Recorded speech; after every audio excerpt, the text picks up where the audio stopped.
Hi, my name is Barry Sterling Mitchell. I produce the Sterling Net Point Power Rankings and the Bias Plus Reports.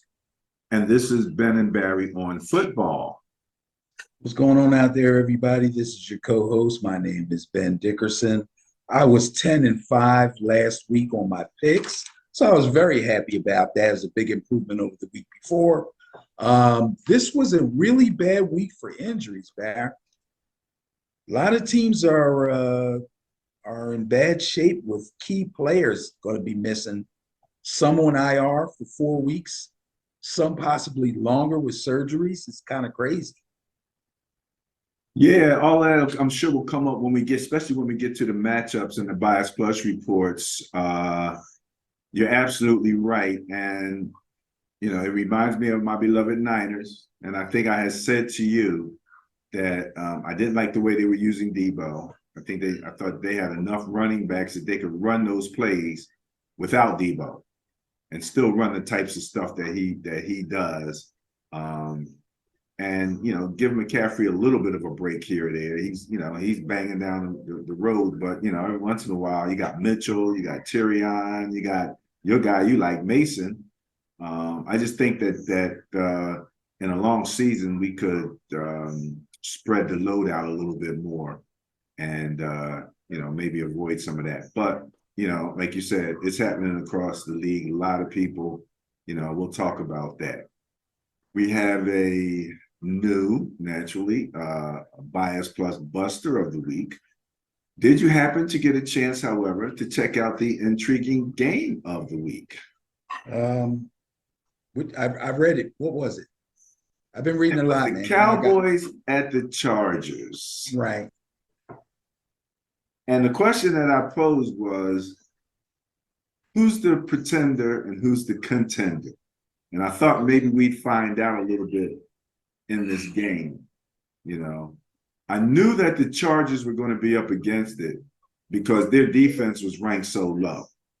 And right. We kind of know that's what they do. They score and then they give up 3 scores, But I didn't know if the Cowboys were going to be able to take advantage of it. It was a very interesting game, especially with Dak Prescott turning into Jalen Hurts and running the ball all of a sudden. When in doubt, make them play 11 on 11, So, and when you brought up the thing about injuries, I'll be quite honest with you. I'm looking at injuries, especially the quarterbacks, because I have a bit of a small complaint that we'll talk about at the end of the show where we normally do rants and last comments and stuff like that. So, but it's not fully fleshed out yet. So I'll just mention it and we'll come back to it. So to kick this thing off, we normally start out with the Sterling Net Point Power Ranking so we can see where everybody falls. And then we'll go to the Bias Plus Reports and look at the matchups based on those rankings and on those net points and turnover differentials. And then we'll go over Ben and Barry on Football Facebook page. Say that 10 times fast, would you? No. No response. I don't blame you. Oh, no. I'm not. All right, let's go.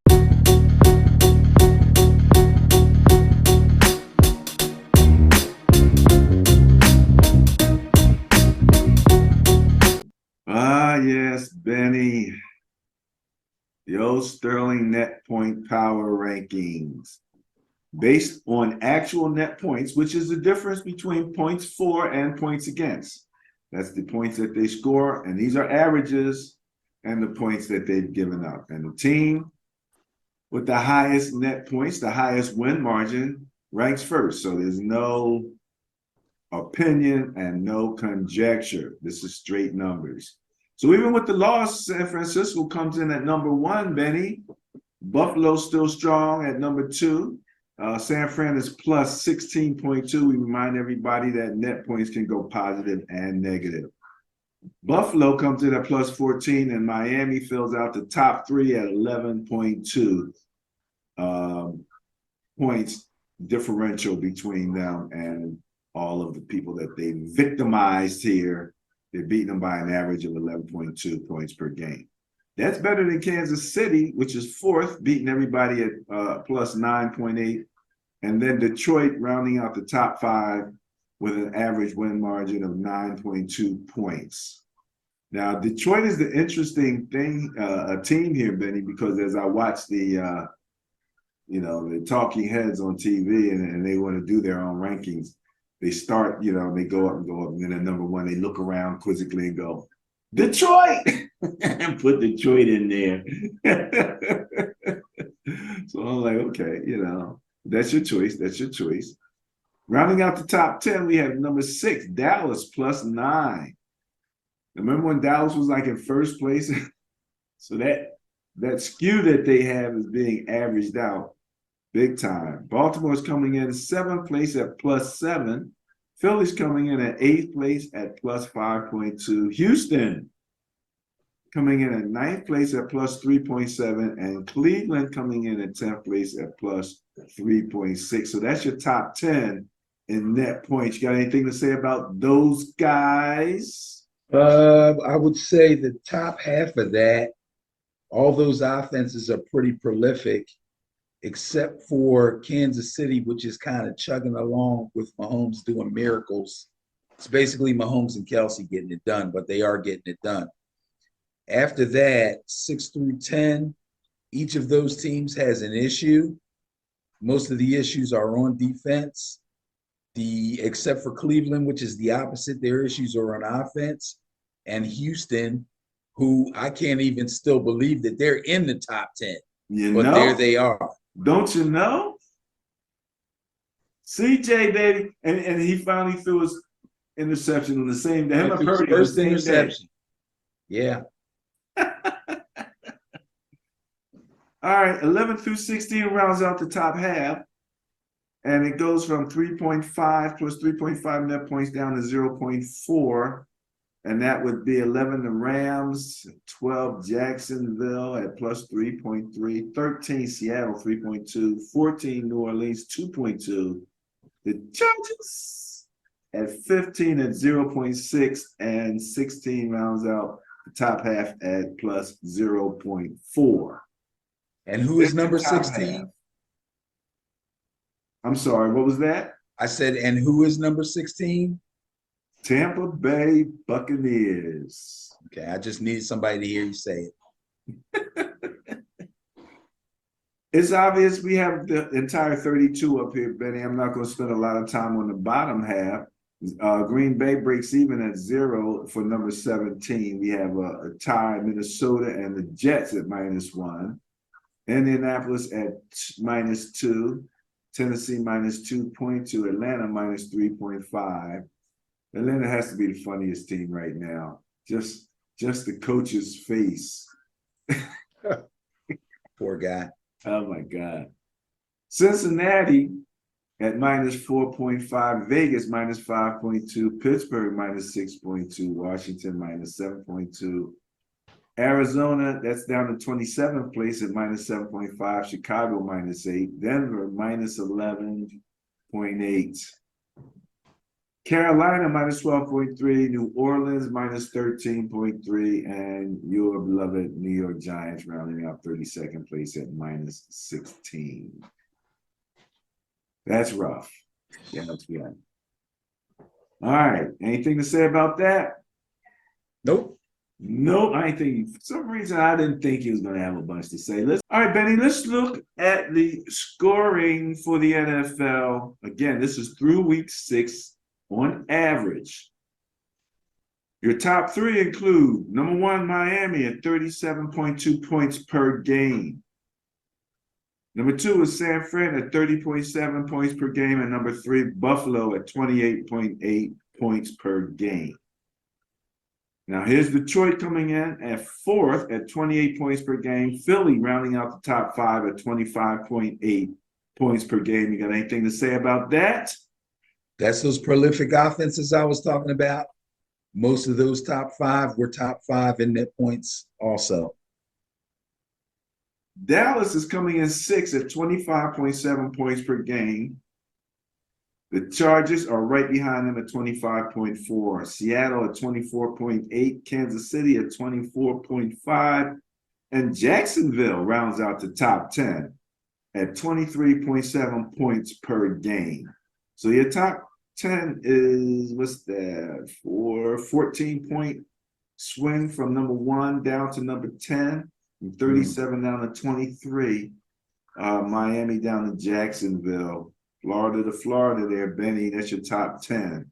We'll just quickly mention the rest of the top half: Indianapolis, the Rams, Green Bay, Houston, Washington, and Baltimore. It takes you from 23 down to in the 22 range. Baltimore, Washington being tied at 22.2. So that's your top 16 right there. Your prolific scorers. Interesting. Now we see how Houston was so high in the net points because they are scoring points. We also find out why somehow the Washington Commanders are still relevant, because they can score. Yeah, they can score. I don't know if they're scoring enough. I didn't say Let's look at the bottom half. They're dangerous. They can score. They got Scary Terry, so they're always a little dangerous as long as you got Scary Terry. He's not having the greatest year. Minnesota, 17, 21 and a guy. half, tied with Denver. That's kind of surprising. Minnesota and Denver scoring at the same clip. And then just a tad ahead of Chicago at 21.3 points per game for 19th place. Arizona, what's your boy's name? Quarterback in Arizona? Joshua Dobbs. Joshua. Bringing in at 19.5, just ahead of Cleveland at 19. That's 21. 22nd place is your Jets at 18.8. Carolina is at 18.7. 24th place is New Orleans, 18.2. 25th, Tampa Bay, 18. Then you got Tennessee, Las Vegas, Cincinnati, Atlanta, Pittsburgh, New England, and the Giants taking you down to 37th place at the low of 11.8. So there's your scoring, your average points for.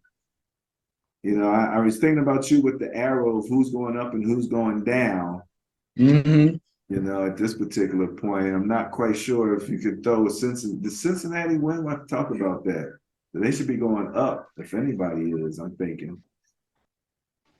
And then, New York at least had the win over the Eagles, the Jets.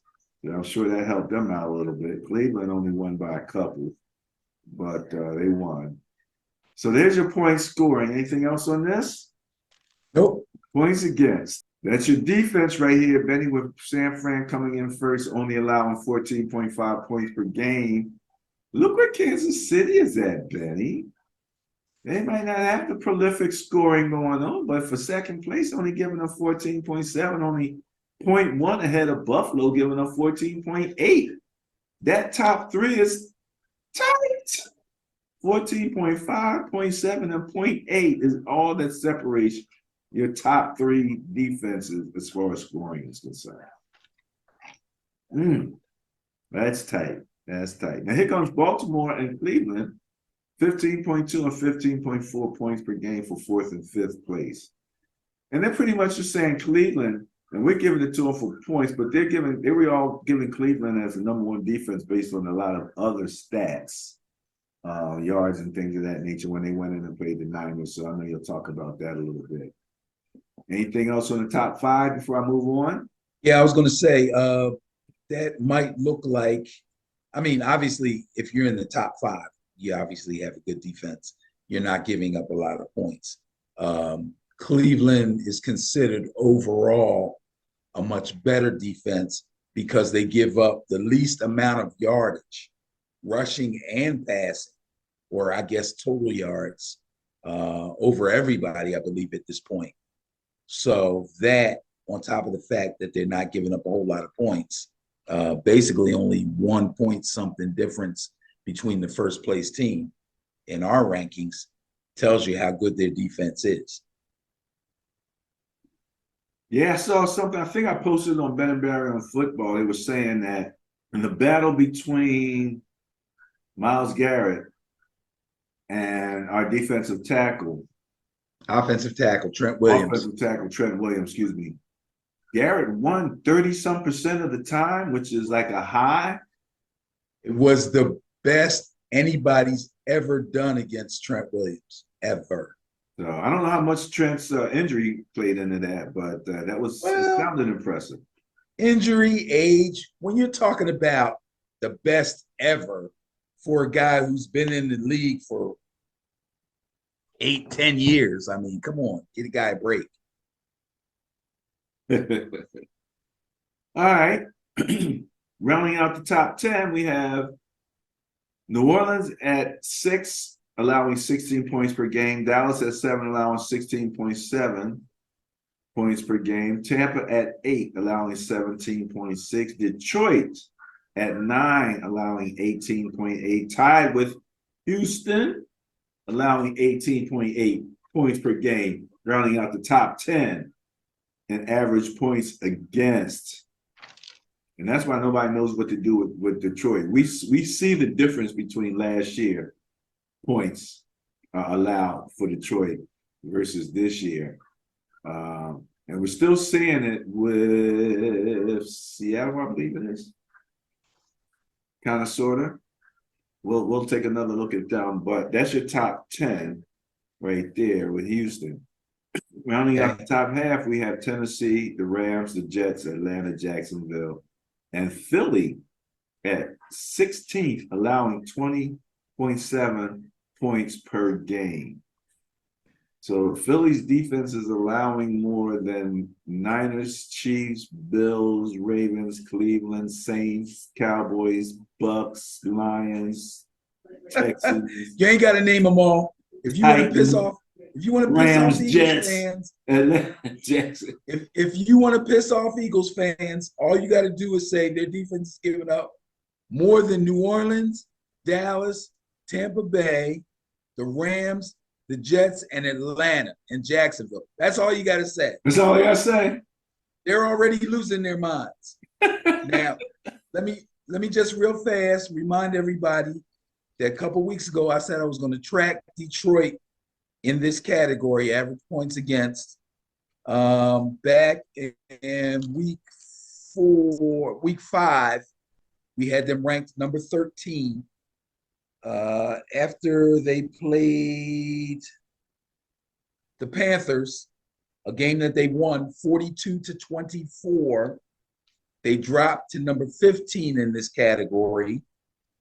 This week, they're sitting at number 9. Okay. I will continue to chart this up-and-coming defense.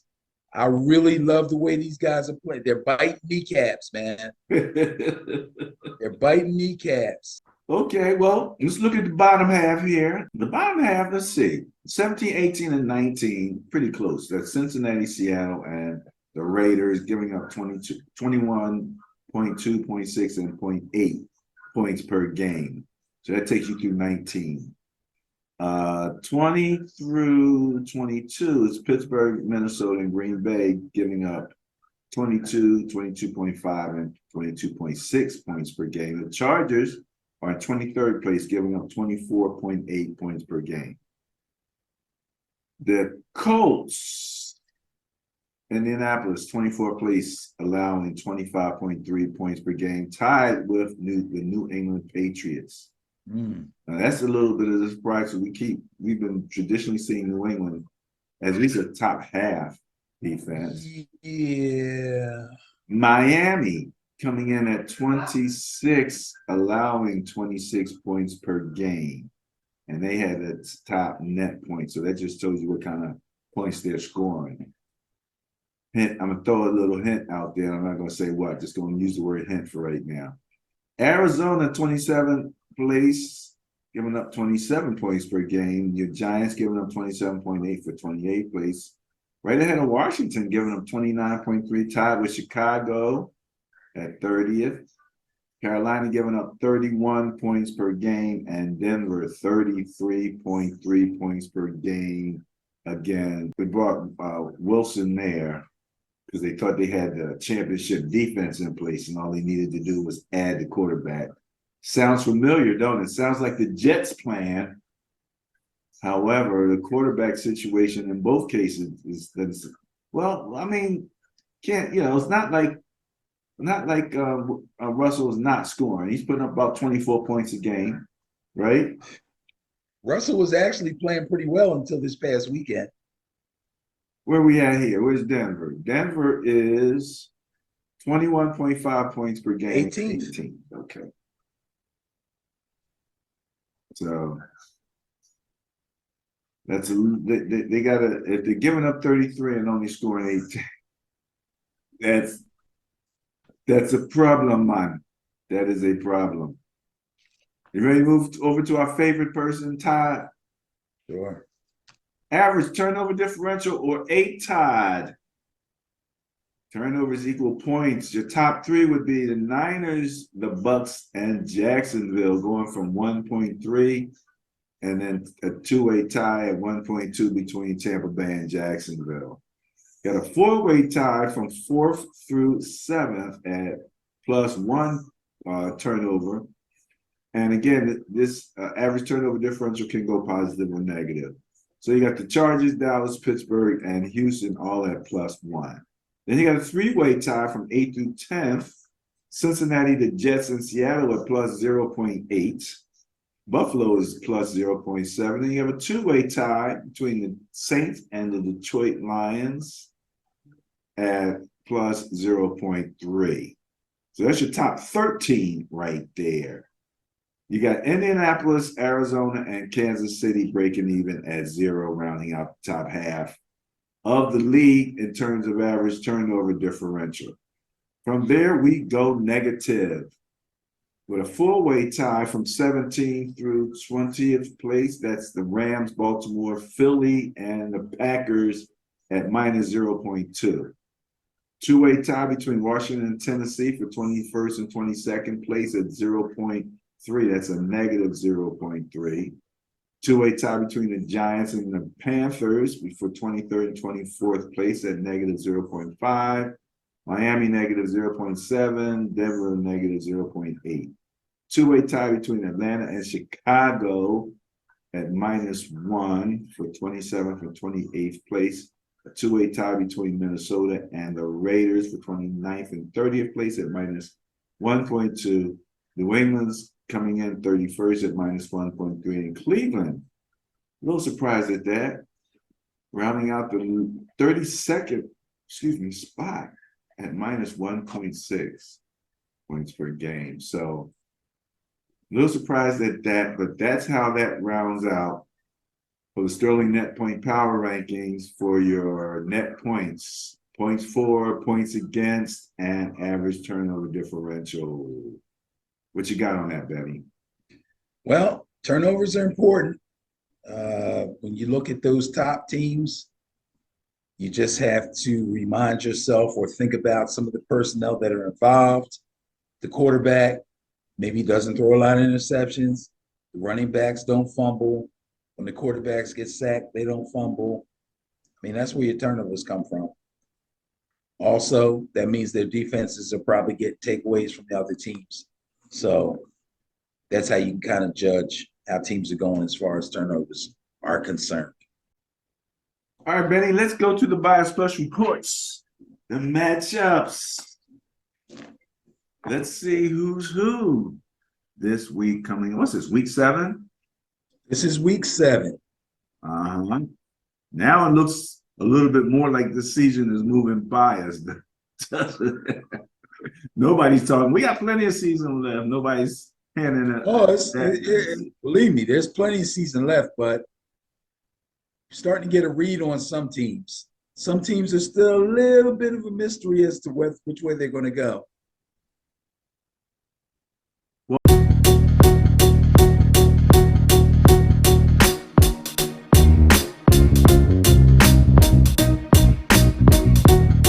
Well, we're going to start out by naming the bye teams, Benny. So we have 6 of them for all of you fantasy people out there. You better get your this hurts. This hurts in fantasy. Oh my goodness. Not as bad as the weeks coming up, but this is pretty bad because Bengals, Cowboys, Titans, Jets, Panthers, and Texans.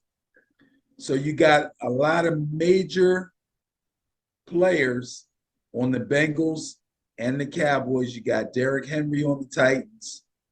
Jets, you're missing Wilson and Bryce Hall.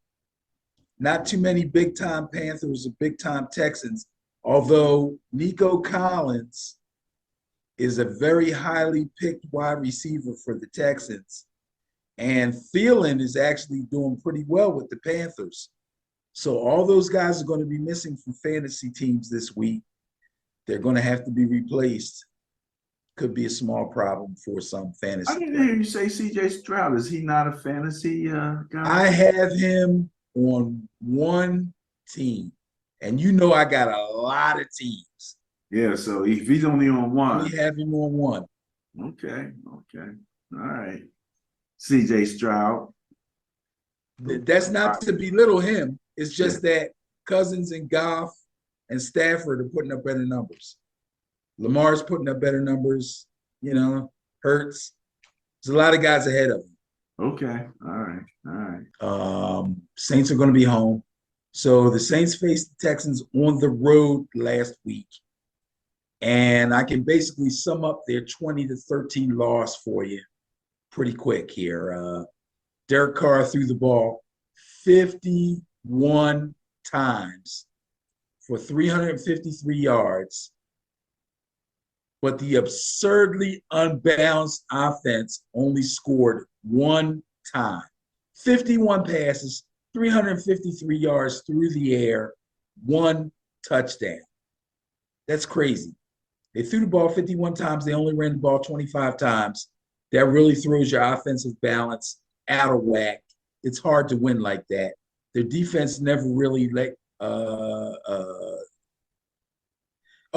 the crazy thing is, that's what I was going to say. Crazy thing is, the imbalance seems weird considering the final score was 20-13. Their defense never really let the game get away from them.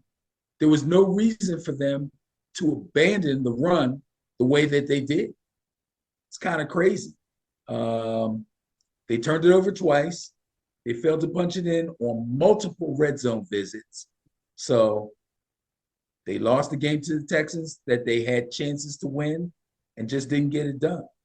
Now, as unbalanced as their offense was in that game, the Jaguars' offense was the opposite at home against the Colts. Coming back after spending 2 weeks in England, they came home. Could have been a letdown. They didn't let it happen. Trevor Lawrence threw the ball 30 times, completed 20, completed 2 for touchdowns. They ran the ball 29 times, nice and balanced, 85 yards, 55 of those yards, and 2 of those touchdowns came from Travis Etienne. You add in 5 takeaways by their defense, very opportunistic defense, 5 takeaways, and they cruised to a 37-20 win. Very nice. So I have no fear in my heart for the Jaguars going into New Orleans. I like the Jaguars to win that game. Going against the bias. Yes, sir. With the Jaguars. I think the Jags are on a roll. I really do. All right. Well, the only people on a roll in Atlanta is they're on jelly rolls or something. I don't know what the heck's going on down there. And Falcons at Buccaneers, bias score 12.7 favors those Buccaneers. We had a discussion. I had asked you about Ritter, and some bigger questions have been raised since I asked those questions. But however, just watching Arthur Smith's face as Ritter throws interception after interception is hugely entertaining for me. Anyway, I just think it's hilarious watching him go like. Well, let's see what I got on the Falcons here real quick. They play the Buccaneers. They have to go to Tampa Bay, so they'll be on the road. Last week, they were down 24-16 with a minute left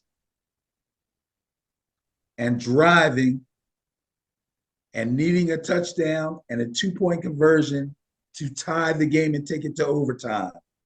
Desmond Ritter threw the third of his 3 interceptions to seal the loss. That's the end of that. Buccaneers, it was creamsicle day in Tampa Bay. and a joyous occasion could not have turned out worse. The Lions had their way with the backsliding Bucks. Baker Mayfield barely threw for 200 yards, and they couldn't even crack 50 yards on the ground. All they were able to put on the board was 2 field goals. Sad, sad day for the Creamsicle Buccaneers. 2 sad days for 2 sad teams last week. But this week, I'm going to go with the home team, and I'm going to pick the Buccaneers to win that game. Don't trust the Falcons, eh? Don't trust the Falcons. I'm afraid not. Oh my goodness. Going with the bias, going with the Bucks. Bills at Patriots. Bias plus, oh my goodness. Bias plus score 35.3 favors the Bills. Now, this is a division matchup. Well, I'd like to give the Patriots at least something for the division. However, between the quarterback, the head coach, the coordinators, the brain trust of the Patriots, I think the entire brain trust right now is just going cuckoo. They're just going cuckoo, and I don't know what to say about the Patriots right now. This whole thing with the Patriots is turning into a real Bill Belichick debacle. It's gone so far as to they're talking about him going after Shula's record for the most career wins. Like he's just barely holding on, trying to get wins here and there so he can top Shula's record. It's really bad. But anyway. I hope that's not why he's holding on, Jimmy. Chris. No, I don't think that's why he's holding on. I think he's holding on because he still loves it. And I think he still believes that he's a winning head coach and a winning general manager. And it might take him a year or two, but he can turn this thing around. I really believe that he believes that. But he's going to have his hands full at home against the Bills. The Bills played the Giants last week. They turned the ball over twice in the first half. They fell behind the Giants, but they finally scored 2 touchdowns in the fourth quarter, and then they held on at the end to get the 14-9 win. The Patriots, however, lost to the Raiders 21-17. They scored 2 touchdowns on the ground, 1 in the third quarter and 1 in the fourth quarter, but Mac Jones continues to look totally lost. They were never really in that game, although it looked like they were close enough to maybe do something at the end. The Raiders pretty much handled them. So I don't see anything good coming out of New England right now. I think the Bills are going to come in there and kind of right the ship from the tight game against the Giants. I think they kind of took the Giants for granted and relaxed a little bit and had a little trouble turning it on at the end. But they will have no problem turning it on in New England. I think the Bills will destroy the Patriots. Well, that bias plus kind of tends to go along with what you're saying there. Yeah. So we shall see. We shall see. Okay. Who's up next? Browns at Colts. Browns at Colts. Now, it's time for Minshew magic. Richardson is out. Done. And that defense is still pretty hot. So it's going to be very interesting to see. But apparently, the bias plus score, not apparently, actually favors the Colts here at 0.8, less than 1. Interesting. Yeah. So what do you got for this one? Well, the Browns will be going into Indianapolis. They came off the bye last week, and they welcomed the undefeated Niners into Cleveland. I kind of get the feeling that I wasn't, and I'm admitting, I wasn't, or I kind of forgot how well the Browns defense was playing. I actually had to go back and look at our video from last week and take a look at the average points against ranking. And then I remember Cleveland was sitting at number 2 at the time in average points against. But I kind of get the feeling I wasn't the only person that forgot that. Yeah, they pulled out the win against the Niners. and with PJ Walker at quarterback. But believe me, it had nothing to do with the offense. It had everything to do with injuries for the Niners and the Browns defense. So let's leave that at that till we get to the Niners later on. As far as the Colts are concerned, last week we talked about the Colts versus Jaguars game. I mentioned that I heard someone on NFL Network claim that Gardner Minshew was the best backup quarterback in the league. Oh, God. I took the Jags in that game. Didn't work out so well for Gardner Minshew. So much for Minshew magic. He threw the ball 55 times. 55? He completed only 55 passes. He only completed 33. 1 touchdown, 3 interceptions, and oh yeah, he lost a fumble too.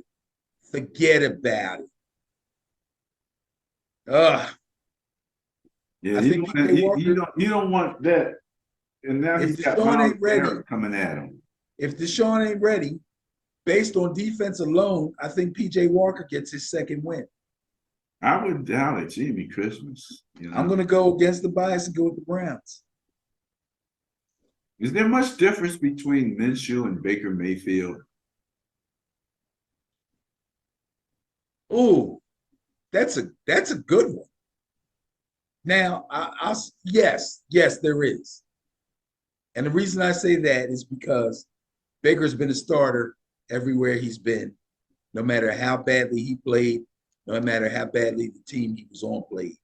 Gardner Minshew was a starter in Jacksonville, got benched and traded, and hasn't been a starter since. So I got to give it to Baker. That's an interesting way to look at it. That's an interesting way to look at it. All right, well, you're going with the Browns. Yes. Against the bias. I can't blame you on this one at all. Lions at Ravens. Bias plus score of 4.2 favors the Lions, Benny. Those Lions again, they can put up points. And this is going to be a real credibility game for whoever wins this game, I think. I think, it'll really help Lamar if he's able to come in and beat the Lions. This is an intriguing game of the week. Say that again? Intriguing game of the week candidate. Yes, it's a candidate. No doubt about it. No doubt about it. It is a candidate. It's going to be interesting to see what's the Lions' defensive end. Aiden Hutchinson. I want to see what he got to do with what he can do with Lamar. Lamar running by him or not. So I think this is going to be a very interesting game. I don't know if it's going to be an intriguing game of the week, but it's definitely a contender. And the Bias Plus is favoring the Lions. Yes. Who did the Lions play last week? Oh, that's right, the Buccaneers. So Lions played the Buccaneers. They won the game. Let me tell you how they did. Score was 20-6, by the way. First of all, they completely dominated time of possession. Completely. With both of their really good running backs out with injury, Jared Goff put the offense on his back and threw for 353 yards and 2 touchdowns. Jared Goff is having a tremendous season. 1 touchdown went to Amon-Ra St. Brown. The other one went to Jameson Williams, fresh off of his gambling suspension. The speedster got it done. Right. Defense smothered the Bucs receivers with 9 passes defensed. That's actually a lot. Okay, and passes defense is defined as the defender is right in the area, the ball gets knocked away, that kind of thing. You know what I'm saying?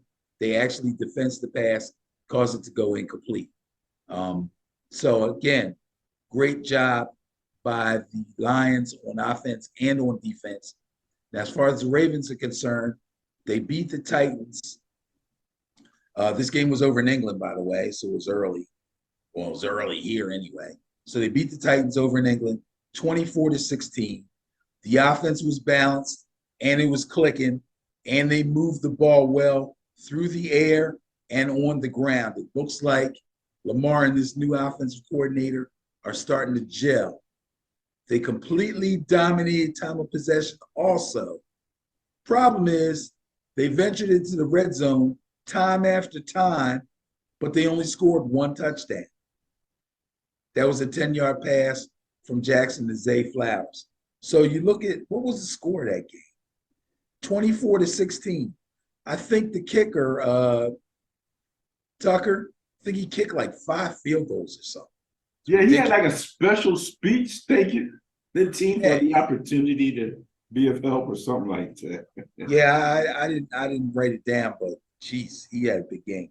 But like I said, offensively, besides the fact that they didn't put a lot of points up on the board offensively, well, I mean, we count field goals as offense, but you know, the actual offense with Jamar leading, they didn't score a lot of points, but man, they look pretty good moving the ball. So things are starting to come together for the Ravens. But like you said, this will be a true test against the Lions. The Ravens are at home. They're hard to beat in Baltimore. But I tell you what, man, I find it really, really difficult to bet against the Lions right now. These guys are playing really well on both sides of the ball. I think they go into Baltimore and they get the win. I'm going to go with the Lions. That would be with the bias. Going with the bias, going with the Lions. Interesting thing is I'm looking here, average points against, Baltimore's coming in at 4th at 15.2. Detroit's coming in at 9th at 18. Yeah, the Baltimore defense is playing well too. And I tell you, the Ravens are there. It's kind of a strange team, man. They look good. They look okay. They look bad. Then they look okay again. Then they look good again. Strange going on in Baltimore. Well, Lamar's receivers were catching the ball a lot better than they did the week That before. helps. So that definitely helps. That definitely helps. Okay. Raiders at Bears. Bias plus score of 2. Only 2 Raiders get the bias. The Raiders. Of course, I do believe Garoppolo is hurt, but then again, so is Fields, right? So that is correct. We got the battle of the backups going on here. Who's backing up Fields? Some dude named just the guy. Tyson Bagent. I don't even know how to pronounce it. Tyson Bagent. Anyway, he's a Jag. I'm pretty sure Fields isn't going. Excuse me? He's a Jag. Just a guy. I guess you could say that. Anyway, I'm pretty sure he'll be starting for the Bears because last I heard, Fields' thumb is pretty jacked up. I think it's dislocated. As far as Jimmy Garoppolo is concerned, I know they were very concerned about his back and thought maybe he had some kind of internal injury, like a kidney or something. But I believe that's been ruled out. Chances are, though, he probably won't play either, which gives us the conundrum on the Raiders of, do you start the rookie guy who had the real good preseason, or do you go with Brian Hoyer?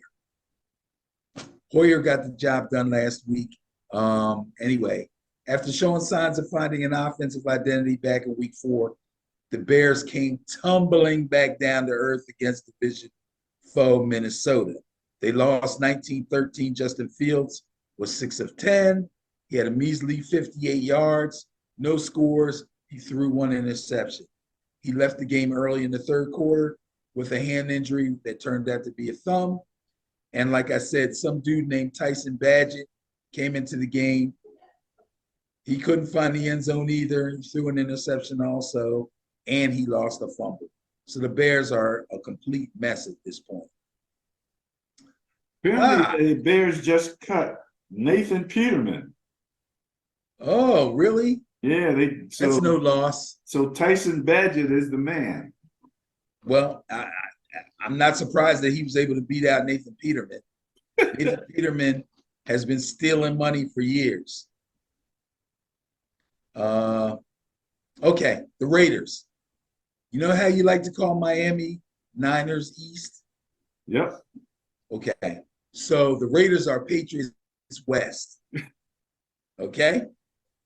The Patriots West hosted the real Patriots in Las Vegas, and they won their second game in a row to now sit at 3-3. All is not lost in Vegas.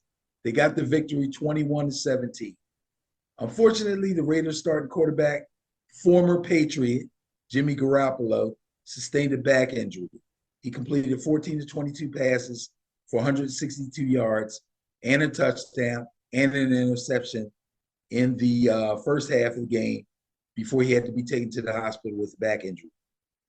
Raiders head coach, former Patriot offensive coordinator, Josh McDaniels, decided to go with the backup quarterback, former Patriot Brian Hoyer, in the second half of the game. Once again, a balanced attack on offense, 32 total passes, 33 total rushes, 25 of those 33 total rushes by running back Josh Jacobs, and that helped win the time of possession battle and helped to secure the win altogether for the Las Vegas Raiders. I have no problem picking the Raiders to go into Chicago and win that game. Bias Plus for the Commanders at the Giants. Bias Plus score of 9.6 favors those Commanders.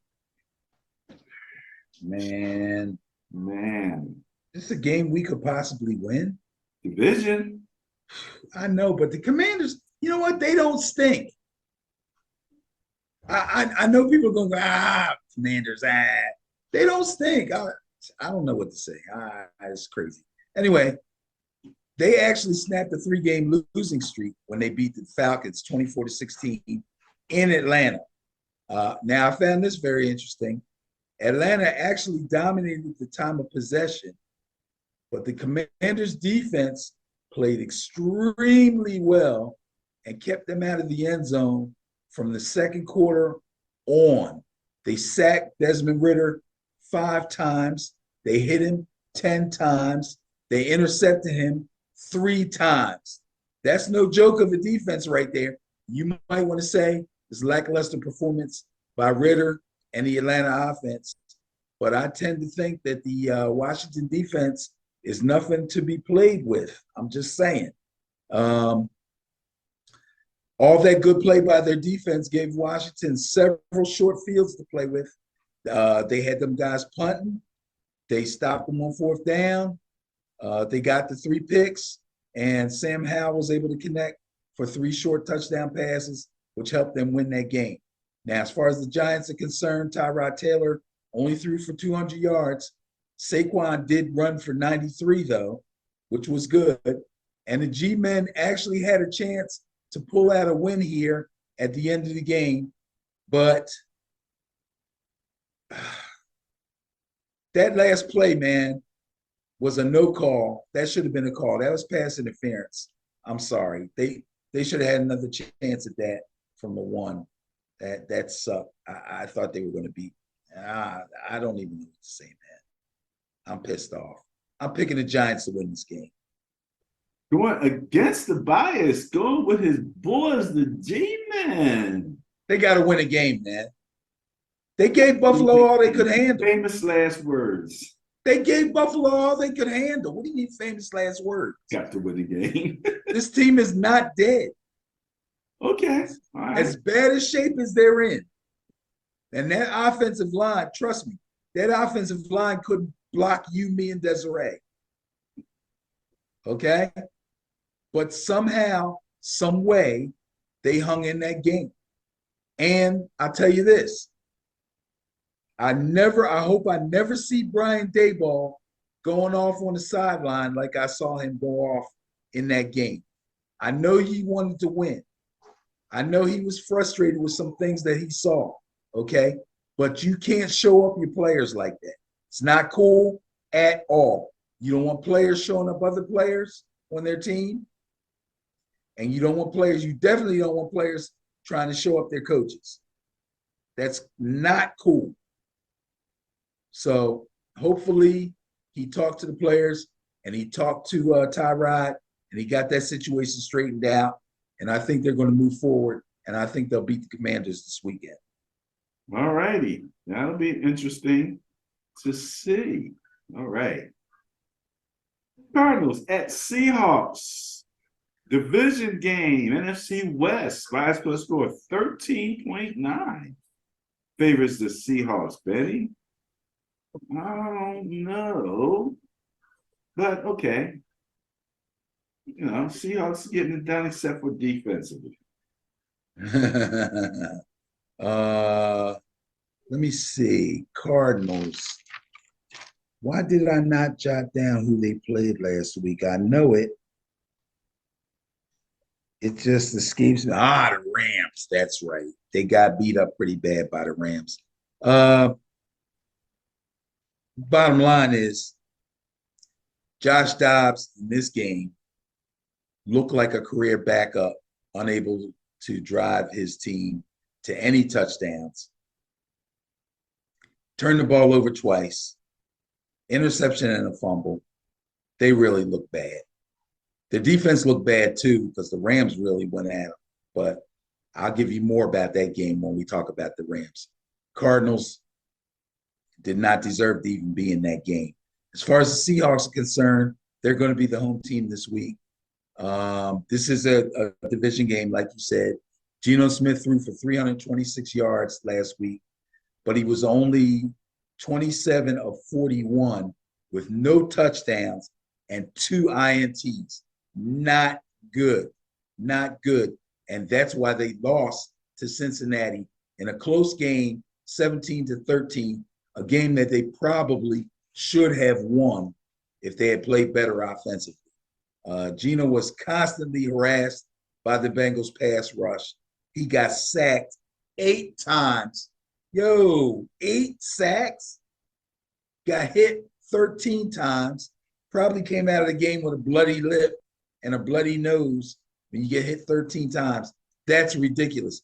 Crazy thing about the Seahawks is their run blocking is pretty good.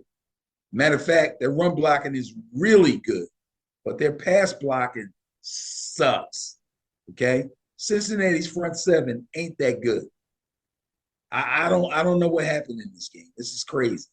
But they will be home. They will be against the Cardinals, and they're better than Cardinals, plain and simple.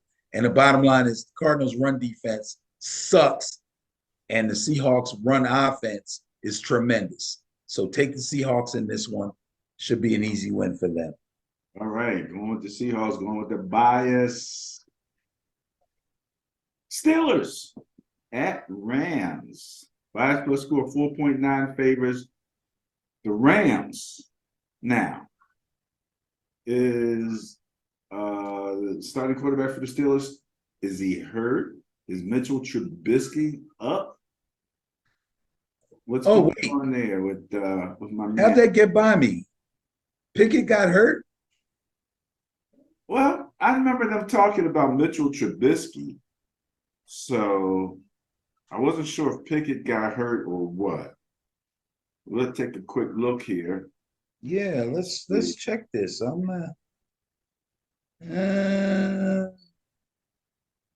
no, I don't think so. All right, well, that's good.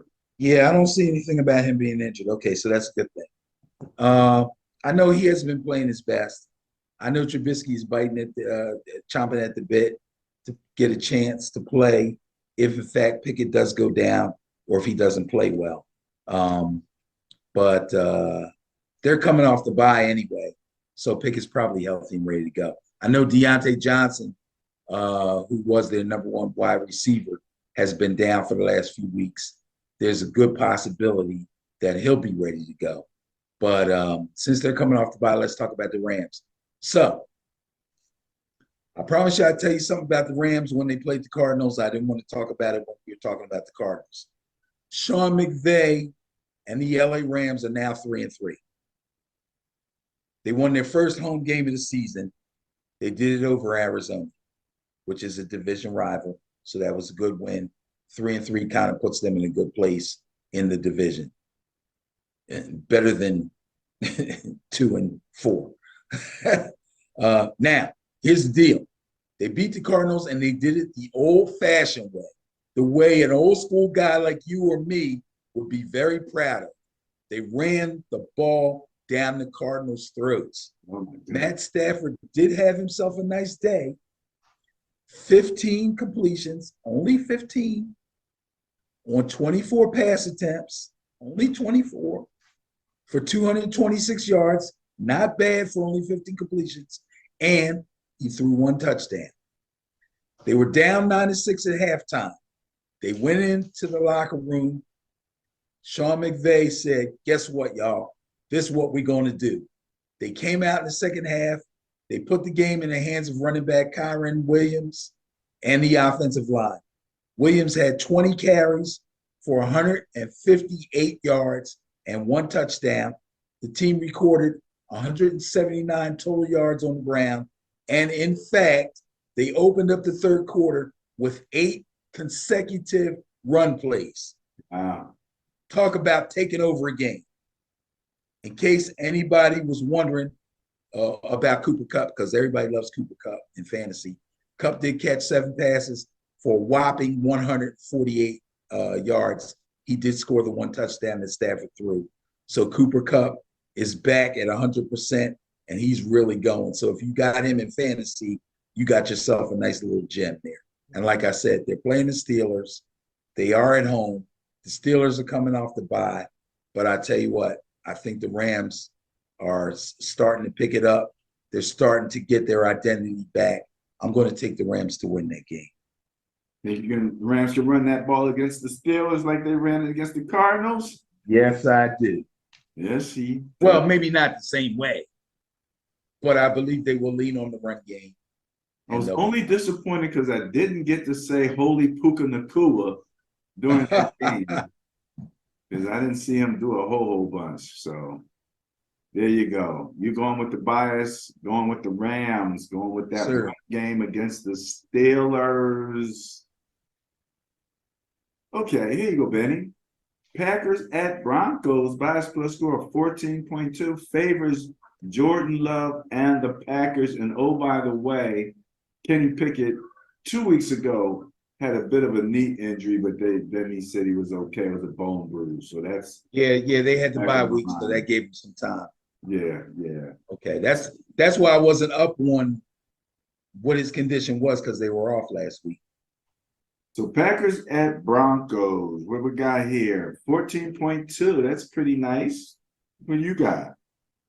So 14, okay, that's for the Packers, right? So they're coming off the bye. So they didn't play last week. And the Broncos didn't help themselves with the way that they did play last week. They took another L, this time against the Chiefs. And the defense was terrible, as usual. But this time, Russell Wilson and the offense weren't very good either. So previously, the offense was kind of doing their thing, showing signs of life, being able to hang in there. But the defense was really dragging them down. This time, both sides of the ball, they looked terrible. They didn't score until 6 minutes left in the game. And the rest of the numbers really ain't nothing to talk about. I'm going to take the Packers to go into Denver and smack them boys. Rested, Jordan Love with some extra film work. Christian Watson's good. Aaron Jones with a week off. He should be good. I like the Packers. Chargers at Chiefs. Benny, bias plus score of 5.2 favors the Chiefs. And the Chargers, until their defense gets itself together, are now labeled pretenders. Dude, I can't. It seems like every week I'm talking about the Chargers head coach. How is this guy still employed? He's a defensive-minded coach, but he's an analytics freak. His defense isn't up to par, and he messes up his offense with goofy analytics moves. They lost to the Cowboys on Monday night, 20-17. Very winnable game. They had a few chances to tie or win it in regulation, but they just didn't make enough plays to get it done. Herbert looked sharp early in the game, and it was good to see Austin Eckler back, fantasy guys, but even he looked a little bit rusty. I'm sure he'll look better this week coming, but yeah, they didn't look ready for prime time. I blame the coach there. As far as the Chiefs are concerned, oh, wow. So the Chiefs, known last year for dynamic offense, dynamic offensive production, and a young, up and coming and developing defense. The Chiefs kind of looked the opposite now. The offense is sort of in flux. The wide receiver situation hasn't quite settled in yet, but you still got Mahomes and you still got Kelsey, and that's kind of driving the offense. But the defense is really tough to beat. And they did a great job in the win last Thursday night against Denver. Mahomes and Kelsey are still the main focus on offense, but the defense held the Broncos to a measly 210 total yards of offense. They sacked Russell Wilson 4 times. They hit him 7 times. They intercepted him 2 times. They recovered a Samaje Perine fumble. They had 5 tackles for loss, and they had a whopping 9 passes defense. This Chiefs defense is for real. And I believe you had them ranked pretty high. So our rankings are showing number 2, Benny. Number 2, and that's in points against. That doesn't even talk about the interceptions and the sacks. Okay, these guys are cooking right now, and they're keeping them going until the offense can settle in. But again, as long as they have Mahomes and Kelsey, they should be fine. This one won't be tough to call. I think the Chiefs will beat the Chargers. Chiefs are breaking even on the turnover differential at 0. Okay. And so, yeah, I think they should be able to come in. And Justin, but they had one game where but he had a few throws that were questionable. Now, you know. Yeah, they seem to struggle just a little bit, and it's only because they don't have a complete team on offense. You know what I'm saying? They haven't really settled in on their receiving core. The rookie kid Rice looks pretty good to me. The tall kid that's really fast, Watson, looks pretty good to me, although he hurt his elbow. I don't know if he's going to be able to play this week. They keep trying to get Kadarius Toney figured in, but I think he's a bust. I don't like him at all. And Sky Moore is up and down week to week. There's no consistency. So they pretty much have to live off of Mahomes and Kelsey. But nobody can figure out how to stop Kelsey. So what's the problem? They'll be fine. Take the Chiefs.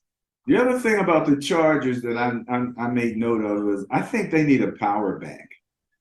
You know, they when it comes time to getting up into the line of scrimmage at the goal line and getting that push and everything, I think they need another back. You know, that can help them with that. So, all right, you're going with the Chiefs, going with the bias? Yes, sir. All righty. So who's up next? Benny, I know we talked about that other game as potential intriguing game of the week. This has got to be it. This is the game I've already decided. You already decided? Yeah, I don't decide that early. But we got Niners East. To me, it's a matter of 2 very distinct styles of football. Right. You know, you got one, the Eagles are kind of slogging along, you know, but they got the tush push. Did you hear that they're trying to trademark the brotherly shove thing? I don't know. But I'm telling you, and this is in the back of my mind. They are 90% on that, right? Yep. Anything that you're 90% on has got to position you potentially to win a championship. Because I can see them now, you know, 4th and 1. We just need that 1 yard. Here it comes. Here it comes. There ain't nothing you can do about it. Yeah, but it's still situational. Well, it is very situational. But as far as I'm concerned, I still believe it. if they get a chance on third down, if they don't get the first down, they don't care as long as they're close, because that's what they're going to do. They're going to push. Yeah, but you still have to get close. You Gotta still get have to be successful. You still have to be successful on first and second down for that to even come into fruition.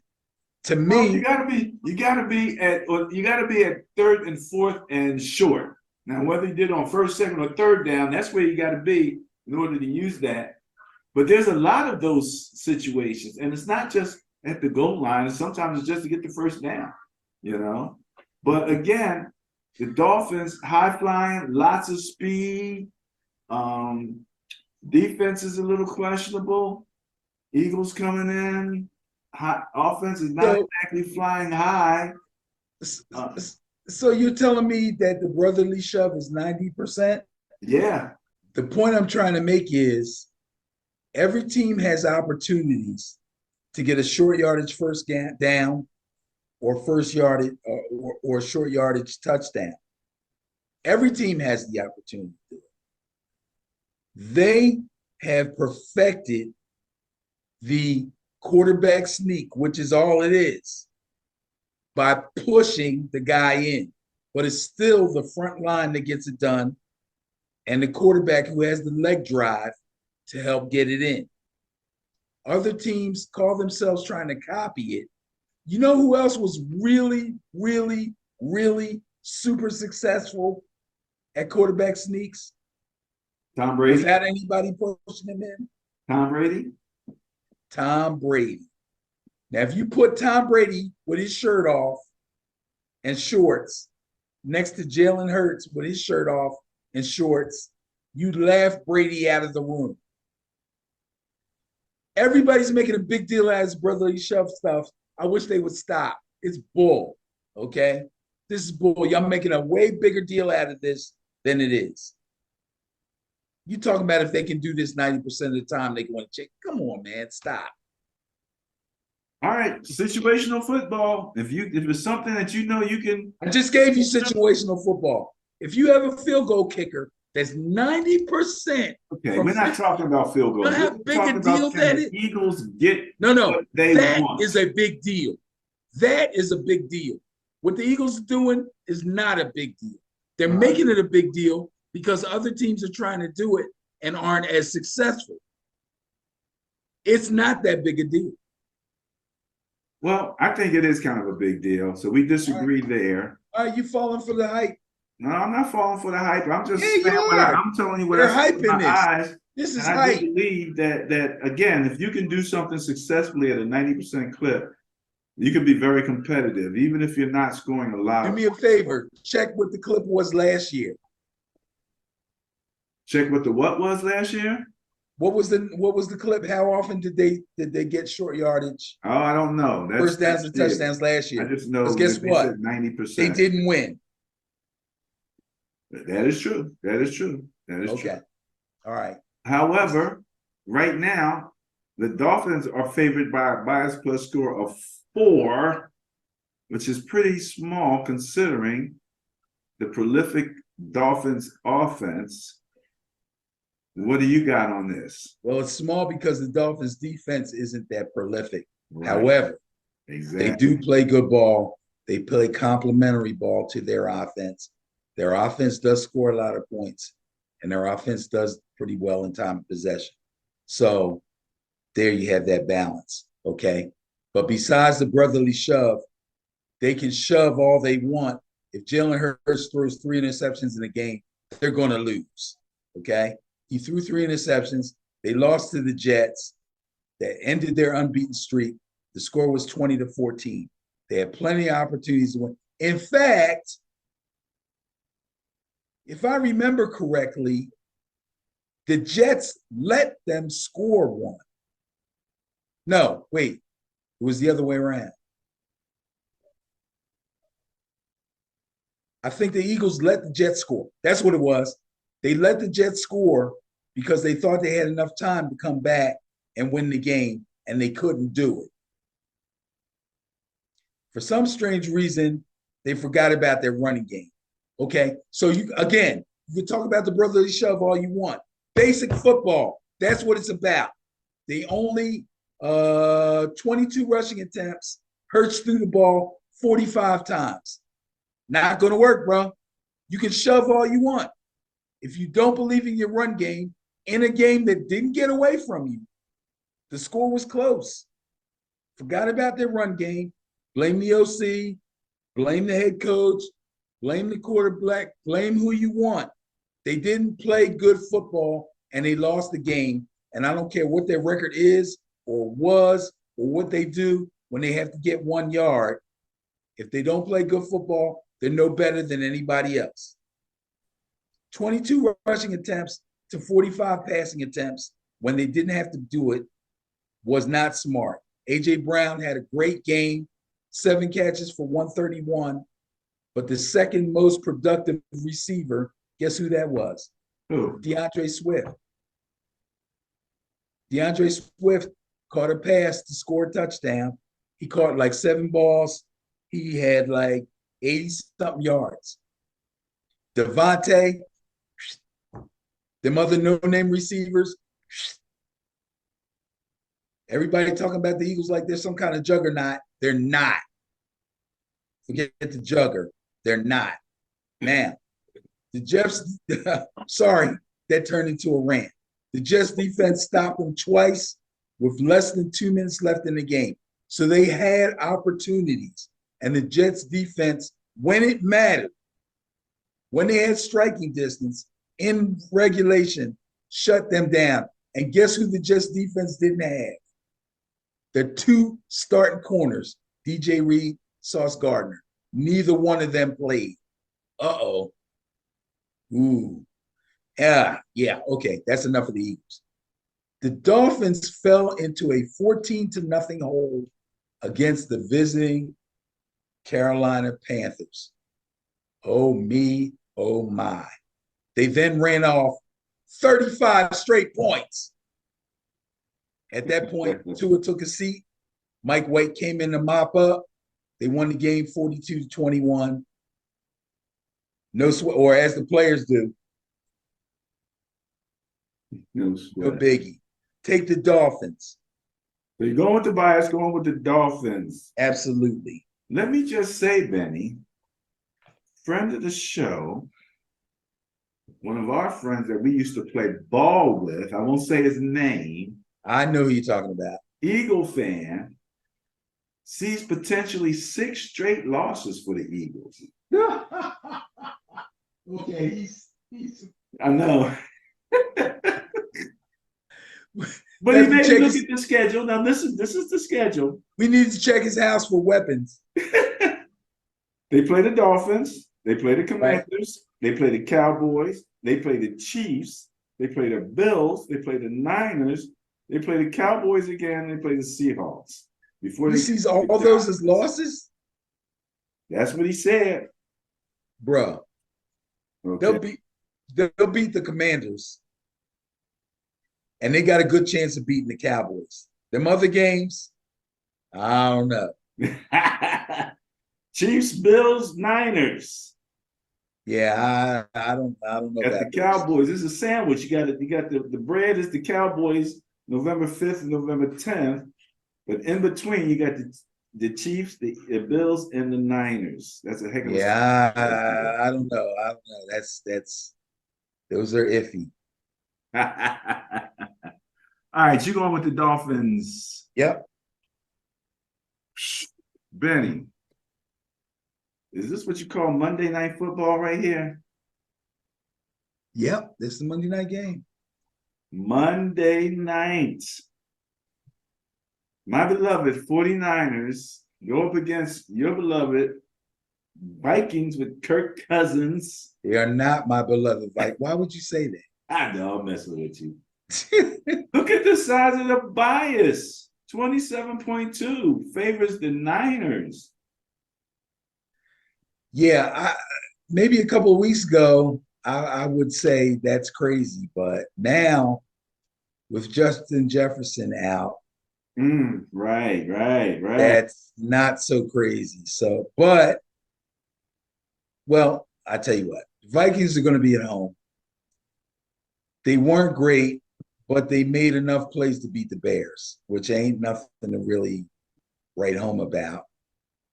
But they did beat the Bears. They knocked Justin Fields out of the game with a thumb injury. They had 5 sacks and 8 quarterback hits against him and that other guy, whatever his damn name is. Now, as far as the Niners, injuries hurt them more than anything versus the Browns in Cleveland, not to mention undefeated team travels east for a 1 o'clock game, blah, blah, blah, blah. I should have thought about all that when I picked them to win that game. But that on top of what I said earlier about forgetting how good Cleveland defense was, especially the pass rush. But I figured they'd be able to run the ball on them a little bit. Okay, all right. I was wrong on that one. Anyway, 233 yards of total offense ain't going to get it done, especially against a pass rush like Cleveland. Unfortunately for the Vikings, they have no such pass rush. McCaffrey looks like he's trending toward being able to play. Debo, I'm not so sure. Purdy is fine. I think between McCaffrey and Mason and Elijah Mitchell is now healthy also. So they got a 3-headed monster in the run game. And Kittle is fine. Ayuk is fine. I don't see any reason why the Niners can't go in there and handle the Vikings pretty easily. So I'm going to take the Niners. Going with the Niners, going with the bias, 27%. Yes, That's a nice, healthy bias, Benny. All right, well, that wraps up the Bias Plus report for week 7. But you know, at the end of the Bias Plus report, we always have one more piece of business. The Bias Plus Buster of the week, and I'm not heavy. Yes. Believe me, they earned this. With a net win score of 2. That's all. 2. They earned it, though, but they earned it. Yes, they did. Unfavorable bias of 28.6. So it's funny. Last week it was the Niners, and then this week it was the team that beat the Niners. So just goes to show, you know, these numbers are what they are. The bias plus was 66.6% correct last week. So we did pretty good overall. Yeah. The 67%, you know, any gambler would take 67%. You can make some money with that. But long story short, congratulations to the Cleveland Browns. That's enough of you. All right, let's wrap this puppy up, Benny.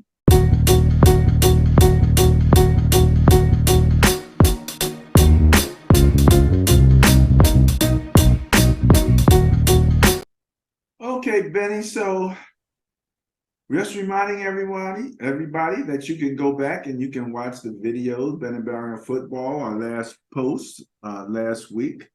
And Benny, I tried something different. We have a QR code now. Okay. Just bring your phone out, scan it, and go to where you want to go. All right, let's talk about some good news. Big congrats to former Baltimore Ravens player John Urschel.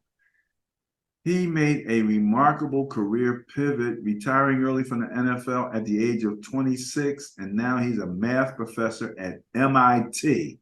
Yeah, this guy's a genius. This guy's a genius, man. Maybe I can call him. Maybe he can help me with the Sterling net point. Yeah, he needs to help you with the Pythagorean theorem there. Yeah, for sure. The Pythagorean calculation. That's for sure. The IOC has decided, Benny. I had said, well, they'll soon decide, but they have decided flag football is coming to the Olympics. You going to be Olympic coach now, man? Nope. Did you hear people talking about the super team that they want to put together? No. Flag. No. Don't do No? it. Don't do it. Explain, please.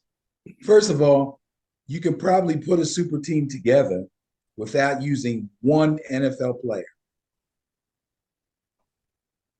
Just the normal flag guys, eh? Yes, sir. You got some super players. I'm telling you, man, if you've been to some of the tournaments I've been to, If you've seen some of the video I've seen from some of these guys out west, not to mention the guys here on the East Coast, not to mention the guys in Chicago and Detroit area, they don't need no NFL players. These dudes got flag football down to a science.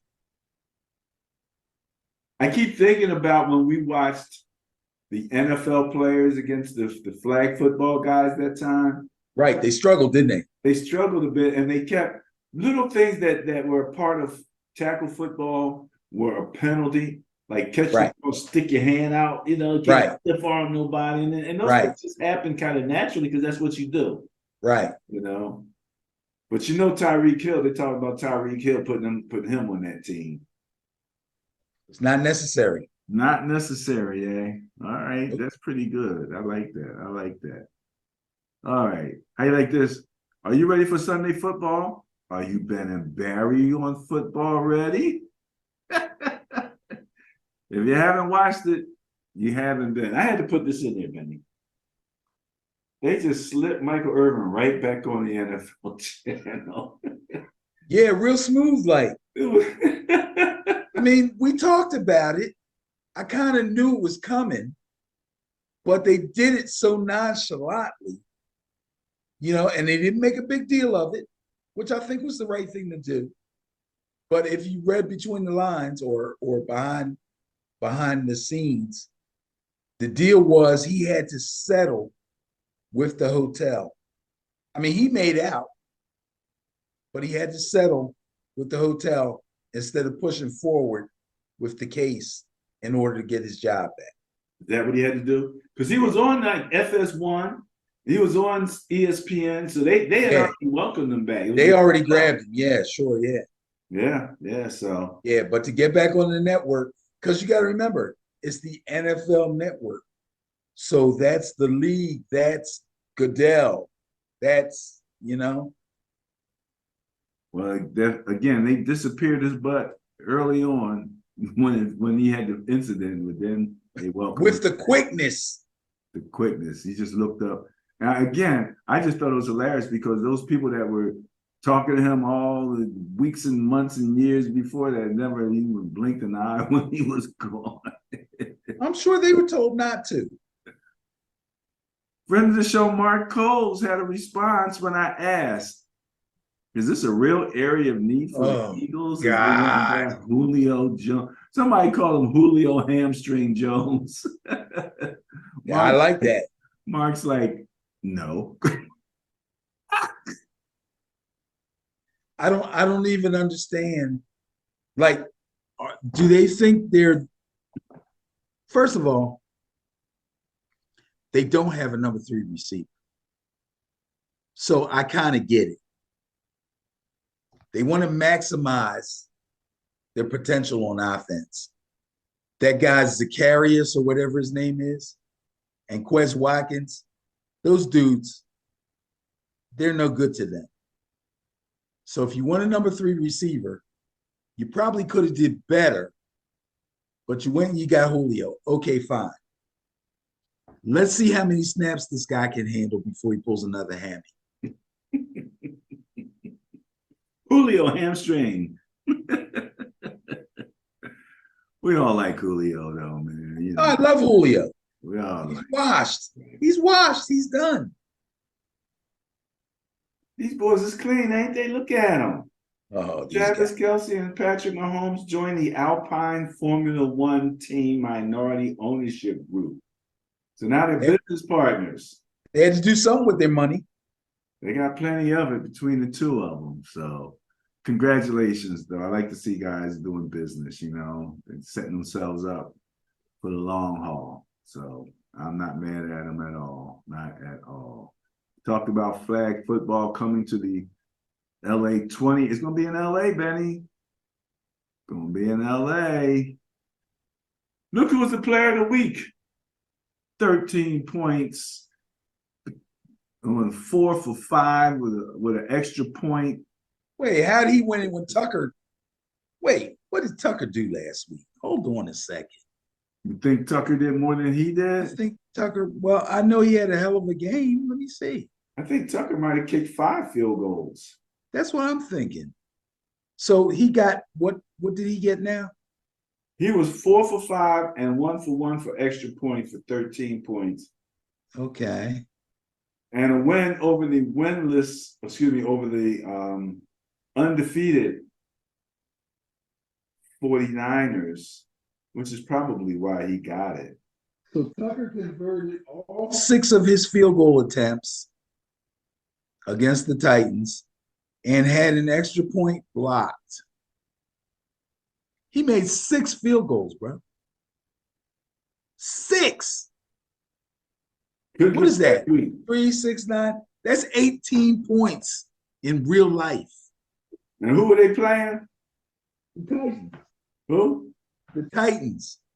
Oh, no wonder, man. What do you mean, no wonder? These guys beat my Niners. Jesus. Jimmy Christmas. That has nothing to do with nothing. Okay, well. Guy kicked 6 field goals, man. That's incredible. You need to call Cadell and let him know that this ain't correct. Not correct. I tell you what, we're gonna sign off so you can call, make that phone call. Nah, it's bogus. All right, this is my thought, Betty, and I know this is my thought. This is my thought. A lot of injuries to quarterbacks. Right. I'm thinking they're paying starting quarterbacks way too much money and backup quarterbacks way too little. The disparity is too big. So I haven't done all of my homework on that yet. But we're talking about Gardner Minshew now. We're talking about, what's his name with Arizona, your boy, with Arizona. Dobbs. Yeah, Joshua Dobbs, and so many backups playing right now, man. And I think it struck me when Purdy when we played the Cowboys, and again. It was funny today on one of the TV shows, they were literally talking about how long it would take some of these guys to make how much Purdy makes for the season. And they were talking about like minutes. Like within minutes, these guys are making what Purdy makes in the season, So that's my thought. I just think that these guys, and again, all you need is one injury, and you're right back to the $1 million guy, from the $40 million guy. Look what happened with Aaron Rodgers. You invested all that money. You don't make it past the first game. Now you're back to, Zach Wilson. So that's what I'm thinking. And that's football, bro. Man. That's football. It don't have to be that way. I mean, it does have to be that way. You know why? Why? In order for them to be able to do what they're doing with quarterbacks, you know who gets hurt? Running backs. That is a concrete decision that owners have made, as far as I'm concerned. You can use the word collusion if you want to, or you don't have to use it. But in order to pay these quarterbacks the astronomical amounts of money that they've decided to pay them, and everybody's going to do it. Nobody's going to not do it, because if your quarterback says he wants X amount of, if Patrick Mahomes, Josh Allen, name the top 5 guys, say they want X amount of money, are you not going to pay him because you think, well, if you get hurt, then this guy that's making $500,000 is going to have to come in and play for you? They'll just go to another team. You'll have to franchise tag them. You'll have to go through all the other machinations that you have to go through with running backs now. So they'd rather do it with running backs now so that they can pay the quarterbacks, because that's the most important position in sports. Well, that's your take. I think they're being paid way out of whack. I think that That's fine, but it's not going to happen. It's not going to change. well, maybe not. I No, never there's no maybe. I There never is no said maybe. that the things that I think are going to happen. I'm not saying that But at you all. have to pay them. You have to Well, I'm do not it. saying you're not going to pay them, but I mean the disparity between your starters and your backups. I just think especially at the rate they're going down now, and how much more dependent upon those backups that these teams are becoming. So we'll see how that all works out. So you just gyp somebody else. It's the most important position in professional sports. Number one, there is no more important position in professional sports than the NFL quarterback. Come here, Bubba. I got my grandson here. I was gonna let him explain some stuff to you, but no, that's okay. He's doing the ABCs right now. He's getting the ABCs in. I can't say it any clearer than that. I understand your point. But how I think. I'm straight economics here. I think there's an issue. Yeah, you think if Deebo Samuels has one running play out of the backfield and gets hurt, that the Niners have to reevaluate their whole running game transition, who gets how many carries. Dude, you could run him 20 times in a game and he'd be fine. Then the next game, he runs 2 times and he gets hurt. McCaffrey has been blowing teams away all season. So you think they're going to sit around and go, oh, I don't know. Maybe we better go from 20 carries to 16 carries and give Mason a few more because he might get – nobody thinks like that. Only you. Thank you. I appreciate that. It's not going to happen. Well, it happens in one way or the other because once he gets hurt, then they will be bringing the other guy in. Part of the game. They chalk that up as part of the game. There's ways to manage the game. And, so I just think that there's ways to manage. If he gets hurt on the 10th carry or he gets hurt on the 5th carry, what difference does it make? Well, you can if all that. It's not like you're giving him 30. The probabilities, go down if you spread it out a little bit and you let some of the other guys get an opportunity to take some of those hits. What kind of opportunity? We're trying to get through 20. Does your bell cow get 20 carries? 18 weeks. Does he get 18 carries? Does he get 25 carries? Does he get 30? If he was getting 30 carries a game and he wasn't hurt, I would be saying the same thing you're saying. 30 carries is a lot. They better dial it back. But that's not what's happening. He's getting 18 to 20 carries a game, which is well within the realm. Okay? Well within the realm. And he's been fine. He's fine right now. He could get hurt on the first play of the game. Right, but you said he's been fine. He's not fine right now. What are you going to say if he gets hurt? He is fine. Neither him nor Deebo is fine right now. I'm not talking about Deebo. I'm talking about McCaffrey. Well, I'm talking about the running backs in the position. Well, you got to talk to Shanahan about that. So you got to talk to Shanahan about Deebo. I'm talking about McCaffrey. That's his job. He's a bell cow running back. That's the offense he's in. That's the coach he plays for. That's the offensive system that they run. 18 to 20 carries per game. That's what they pay him for. That's what they pay him for. So if he gets hurt on the 5th carry of the game, what are you going to say? Oh, they should have dialed him back.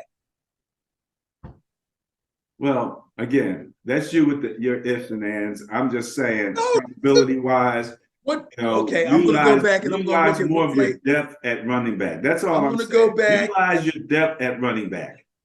They do realize their depth at running back. They run Mason. They take McCaffrey out. They put him in the slot. They put Mason back there. And now they'll put Mitchell back there. That's great. That's what I'm talking about. That's what they've been doing. He's still they're got not doing hurt. it enough. He could get hurt running out the tunnel. They're not doing it enough. Barry, he can get run coming out the running out the So, tunnel. get out of here with that Kurt. What do you mean I'll get out? Stuff. Crazy. You're talking crazy. You know, you got How many carries did he get? Out the tunnel. Yeah. How many carries did he have before he got hurt? If you can if all day, I'm talking probability. Okay.